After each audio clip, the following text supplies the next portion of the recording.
Today news కి స్వాగతం.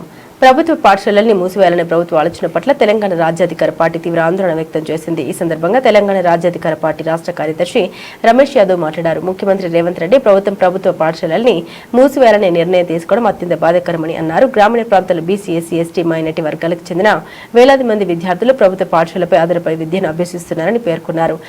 ప్రభుత్వ పాఠశాలల్ని మూసివేయకుండా వాటిని బలోపేతం చేసే దిశగా చర్యలు చేపట్టాలని డిమాండ్ చేశారు. ప్రభుత్వ పాఠశాలలో మెరుగైన మౌలిక సదుపాయాలు కల్పించడం, మరుగుదొడ్లు నిర్మించడం, స్వచ్ఛమైన తాగునీటి సౌకర్యం ఏర్పరచడం, ఖాళీగా ఉన్న ఉపాధ్యాయ పోస్టులు భర్తీ చేయడం వంటి చర్యలు తీసుకోవాలని కోరారు. కార్యక్రమంలో రమేష్ యాదవ్, తెలంగాణ రాజ్యాధికార పార్టీ రాష్ట్ర కార్యదర్శి, జిల్లా ప్రధాన కార్యదర్శి రాజేష్ గౌడ్, మునిపల్లి మండల నాయకులు జగన్, రవి, తుకారం మరియు విద్యార్థులు ఉన్నారు.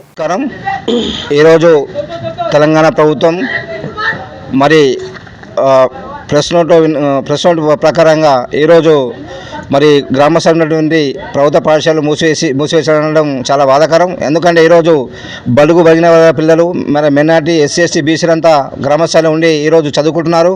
మరి ఈరోజు ప్రైవేట్ స్కూళ్ళలో మరి పర్మిషన్ ఇస్తూ వారు ఎల్కేజీ నుంచి యూకేజీ వరకు లక్షలు వసూలు చేస్తున్నారు.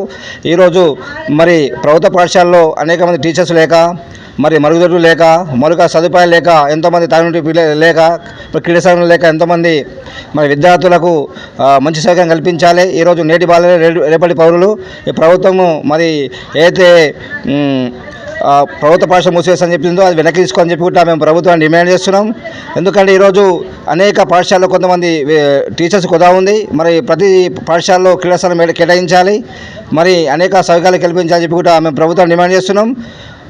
ఏదైతే దీన్ని వెనక్కి తీసుకోవాలి, లేకపోతే రాష్ట్ర వ్యాప్తంగా జిల్లా వ్యాప్తంగా ఆందోళన చేస్తాం. జై పూలే, జై భీమ్, జై మల్లన్న.